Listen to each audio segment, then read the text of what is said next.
Good morning, I Believers! Good morning! Morning, Mikmik, Ate Shaira. Morning, morning! Alright, excited na ako for another fun day of science experiments and games. Ngayong umaga, okay, sisimula tayo sa isang palaro. Uy! Ako po, Kuya Chris. Meron akong bagong naisip. Ang tawag po ay basket balloon. Yung lobo po ang bolang isushoot. Tapos po, yung basket po, isushoot na parang backpack. Ay, Pili kayo ng there, thank bagay you. na gagamitin yung pang-shoot. Pili ng gamit na. Siyempre, ladies first, no? Okay, ladies Mamili. first. Anong pipiliin mo, Ate Shai? Siyempre, eto na. Okay.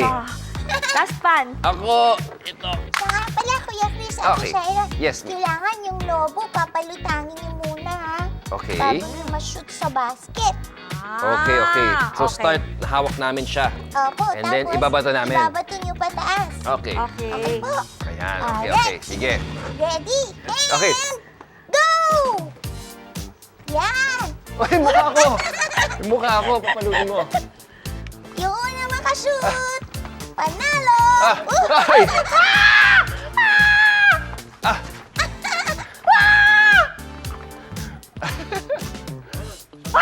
Wala pa rin!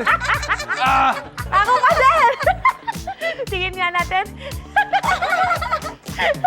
Ang winner natin ay si Ate Shaira! Yay! Good job, Ate Shaira! Shooter ka talaga! Thank you, thank you. Pero grabe, no? Ang hirap pala niya kontrolin kasi hindi mo alam kung lulutang ba siya o aangat o babagsak dito sa basket natin. Oo nga eh, di ba? Hindi natin makontrol. Totoo. At alam mo ba kung bakit ganyan ang pag-flow o paggalaw ng balloon?